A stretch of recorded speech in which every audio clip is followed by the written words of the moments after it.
ہم تم ملے۔ تم کہاں سے آ رہے ہو؟ میں تو سمجھتی تھی حشام کو باہر سے آتا دیکھ کر آسیہ بیگم کے کمرے کی طرف بڑھتے قدم رک گئے۔ وہ عالمی پریشانی میں حشام سے استفسار کر رہی تھی۔ ممی وہ میرے دوست، وہ اضطراری کیفیت میں اپنی انگلیاں مروڑتے ہوئے کہنے لگا۔ ارے آج کے دن بھی بیچارے کی کلاس لگانے کھڑی ہو گئی ہو۔ دوست ایسی حرکتیں تو کرتے ہی ہیں، آخر ان کا بھی حق بنتا ہے۔ حسیب صاحب ان کی آوازیں سن کر کمرے سے باہر نکل آئے اور حشام کا دفاع کرنے کی صحیح کی۔ ہاں آپ تو اس طرفداری کریں گے، آپ خود بھی تو رات 2 بجے کمرے میں آئے تھے۔ یہ تم ہر بات میں میرا ماضی کیوں گھسیٹ لیتی ہو؟ وہ سٹپٹا کر رہ گئی۔ میں جان بوجھ کر نہیں گھسیٹتی، بات خود بخود وہاں تک پہنچ جاتی ہے، کیونکہ جیسا باپ ویسا بیٹا۔ آسیہ بیگم نے آنکھیں دکھاتے ہوئے دانت پیسے۔ اچھا ممی میں جاؤں؟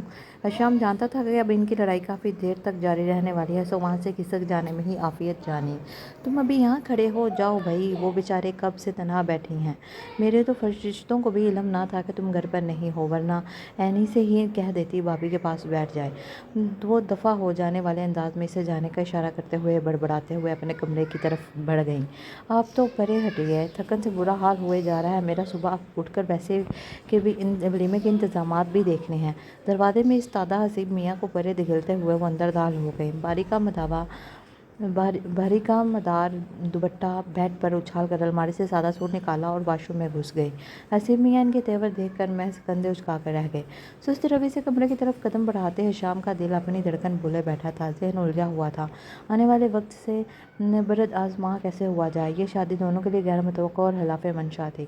کمرے کے سامنے پہنچ کر قدم رک گئے۔ وہ یقیناً اپنا حلیہ بگاڑے رو رو کر ہلکان ہو رہی ہوگی۔ کمرے کی حالت بھی اب کافی ابتر ہوگی۔ سر جھک کر ممی کمرے میں نہیں چلی آئیں یا عینی کو نہیں بھیج دیا؟ اسے اس وقت یقیناً تنہائی کی ضرورت ہے، تبھی تو میں بھی دیر تک باہر رہا۔ اس نے چند گہری سانسیں لینے کے بعد دل میں عافیت کا کلمہ ادا کرتے ہوئے ہینڈل پر ہاتھ رکھ دیا۔ کچھ ثانیے ہمت جمع کرنے کے بعد اس نے ہینڈل گھما دیا۔ دروازہ کھلتا چلا گیا۔ سامنے کا منظر اس کی آنکھیں مکمل وا کر گیا۔ وہ آنکھیں پھاڑے سامنے بیٹھ کے بس میں گھونگھٹ نکالے بیٹھی دلہن کو دیکھے جا رہا تھا۔ اس کے وجود میں تھوڑی جنبش ہوئی۔ اس نے ذرا سا سر اٹھا کر دروازے کی طرف دیکھا۔ آ گئے تم؟ لہجے میں کاٹ نمایاں تھی وہ۔ میں ایک کوشچن ہوا میں اڑتا ہوا اس کی طرف آیا، جسے اس نے کمال مہارت سے ہوا میں ہی اچک لیا۔ جو حرکت تم نے کی ہے نا، اب سامنا کرنے سے ڈر رہے تھے نا؟ دیکھو میں نے کچھ غلط نہیں کیا۔ وہ 2 قدم آگے بڑھتے ہوئے منمنایا۔ ایک تو چوری، اوپر سے سینہ زوری۔ وہ تنگ کر بولے۔ کچھ کہنے کی کوشش میں حشام کے لب پھڑپھڑا کر رہ گئے۔ تم نے کہا تھا ایسا کچھ نہیں ہوگا، تم سب سنبھال لو گے۔ وہ دبے دبے انداز میں جی دیکھو میں نے بہت سوچا۔ ہاں تم نے بہت سوچا، مگر اتنے سے دماغ سے بھلا کتنا سوچا جا سکتا تھا؟ انگوٹھی اور شہادت کی انگلی کو قریب لا کر چٹکی بجاتے ہوئے اس نے طنز کا نشتر چلایا۔ کہ تم مجھے بولنے کا موقع دو کہ اس کے لہجے میں بسی نے ریتا کا منہ بند کروا دیا تھا۔ تم کب آئے؟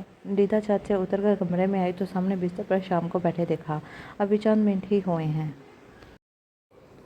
وہ سرسری سا جواب دے کر سامنے رکھے میگزین کی ورق گردانی کرنے لگا۔ یہ منہ کیوں پھلا رکھا ہے؟ وہ کرسی کھینچ کر ہی اس کے قریب بیٹھ گئی۔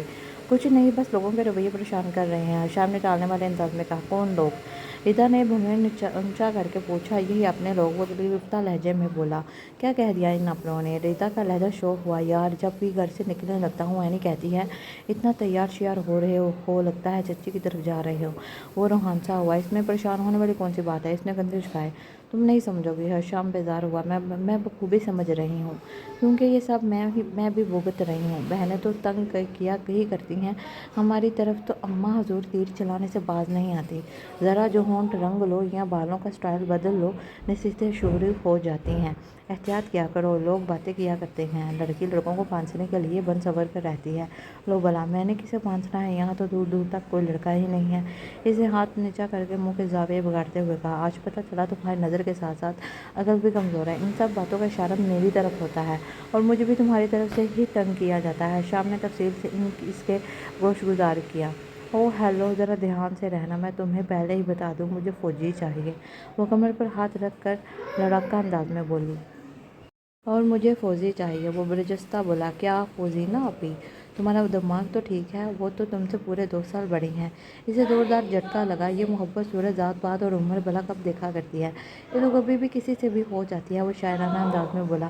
بس رہنے دو، مجھے یقین ہے یہ محبت تمہیں صورت دیکھ کر ہی ہوئی ہے۔ اتنی پیاری موہنی صورت ہے فوزینہ آپی کی، اتنے تصور میں ہی فوزی آپی کی بلائیں۔ चलो मान लिया सूरत देखकर ही हुई है, मगर अब आगे क्या होगा? वो बेचारगी से बोला। क्या मतलब क्या होगा? ऑफ कोर्स मोहब्बत के बाद शादी ही होती है। रिदा कितनी अंदाज में बोली। किसने कह दिया मोहब्बत का अंजाम शादी होता है? ये तो खाई है, कितनों को निगल जाती है और कितनों को निगलने को तैयार है। इसके लहजे में मायूसी ही मायूसी थी। ये मनहूस बातें मेरे सामने मत किया करो, दिल होल उठता है। अच्छी अच्छी बातें किया करो। अच्छा मुझे ये पता, तुमने फौजी अपनी से अपने दिल की बात कही? इसने वो इश्तियाक लहजे में पूछा। नहीं, इनके सामने जाकर तो होश ठिकाने ही नहीं रहते मेरे। शाम सर्द अखबार कर रह गया। अच्छा मेरी छोड़ो, तुम बताओ फौजी तुम्हें कहाँ मिला, कैसा है? ख्वाब में मिला, चश्मा नहीं लगाया हुआ था, सूरत ठीक से दिखाई ना दे सकी। रिदा ने मुंह बसूरते हुए कहा तो वो बेहतियार हिशाम की हंसी छूट गई। हशाम तुमने कुछ सुना? हशाम के फ़ोन उठाते ही रिदा बिला तमहीद बोली। क्या बात है, तुम रो क्यों रही हो? शाम परेशान सा हो गया। मैंने मामा पापा को शादी की बात करते हुए सुना है। किसकी शादी? खुलकर बताओ। शाम तेज लहजे में बोला। हमारी शादी है शाम। रिदा के रोने में तेजी आ गई। ओ तो अब मैं समझा इन्हीं सुबह से मुझे अजीब नज़र से क्यों देख रही थी। अजब जो मैंने बातें भी कर रही थी। देखो तुम परेशान ना हो, मैं सब ठीक कर लूँगा। तुम फ़ोन रखो, मैं अभी मम्मी से बात करता हूँ। शाम इसे तसल्ली देने के बाद इस तरारी कैफियत में कमरे के चक्कर काटने लगा। समझ में नहीं आ रहा था कि मम्मी से बात कैसे करे। कलाई घुमा कर देखा तो घड़ी 8 बजने की इत्तला दे रही थी। पापा के आने में अभी वक्त है, यही मौका है बात करने का। वो सोच विचार करता कमरे से निकल आया। कदम अब मम्मी के कमरे की तरफ उठ रहे थे। बेफिक्र रहिए, बच्चों से बात करने के बाद ही कोई कदम उठाया जाएगा। कमरे का दरवाज़ा खुला था। ये जुमला सुनते ही इसके कदम थम गए, मगर मम्मी इसे देख चुकी थी। चलिए फिर बाद में बात होती है, अल्लाह हाफिज़। आसिया बेगम ने राब्ता मुनक़ता करके फ़ोन एक तरफ रख दिया और इसे अंदर आने का इशारा किया। मैं तुम्हारे कमरे में ही आने वाली थी, दरअसल तुमसे बहुत ज़रूरी बात करनी थी। एक दिल तब फरेब तबस्सुम इनके लबों पर रक्सा था। शाम बेड के किनारे पर टिक गया। वो मैंने ये पूछना था, रिदा तुम्हें कैसे लगती है? मैंने कभी इसे इस निगाह से नहीं देखा। वो झट से बोल उठा। किस निगाह से? आसिया ने मैंने इस निगाहों से घूरते हुए सवाल का डाला। मम्मी प्लीज़, मैं बच्चा नहीं हूँ, आपकी बात का मफहूम बखूबी समझ रहा हूँ। हम बहुत अच्छे बल्कि बेहतरीन दोस्त हैं, बेस्ट फ्रेंड हैं हम एक दूसरे के। लेकिन कहते कहते ज़बान लड़खड़ा गई। तुम्हें पता है नस्ल नो अपने जोज में बेहतरीन दोस्त तलाशती है। क्या ये तुम दोनों के हक़ में अच्छा नहीं कि तुम्हारी दोस्त इज़्दवाजी रिश्ते में बदल जाए? तुम तुम दोनों को एक दूसरे से कुछ कहने में कभी दिक्कत पेश ना आए, अंडरस्टैंडिंग होने में वक्त ज़ाया ना हो, तुम्हें शादी के कुछ अर्सा बाद हम हनी का ना होने का रोना पड़े। आसिया बेगम ठहर ठहर कर बोल रही थी, जैसे इसके नब्ज़ टटोल रही हों।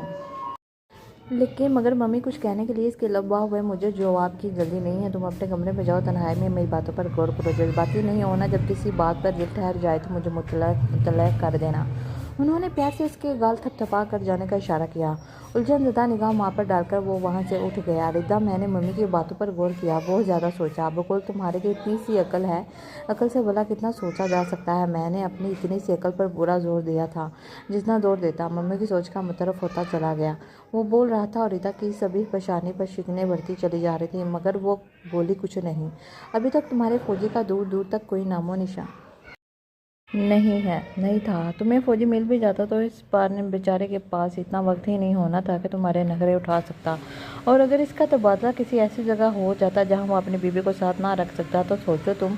वो दीवार से लिपट कर रोया करती है। शाम मिले कुछ इस अंदाज में कहा कि रिदा के चेहरे के तासुरात बदलने लगे, आंखों के गोशे नम होने लगे। लो, अभी मैंने सिर्फ अच्छा ज़ाहिर किया तो तुम मैडम के आंसू गिनने को तैयार हैं।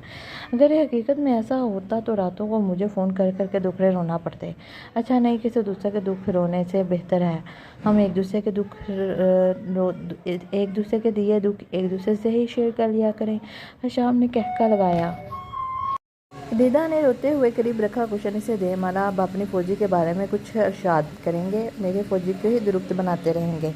रिदा ने मौजू बदलने से कही, हाय यार, अब वो मेरी कहाँ रह गई, बल्कि वो तो कभी मेरी थी ही नहीं।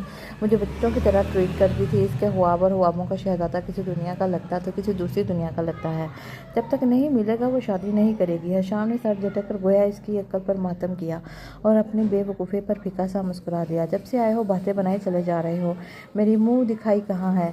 माहौल बदलने के लिए रिदा ने कड़े तेवर लिए इसकी तरफ देखा। तुम मुँह सीधा करती तो मुँह दिखाई देता ना।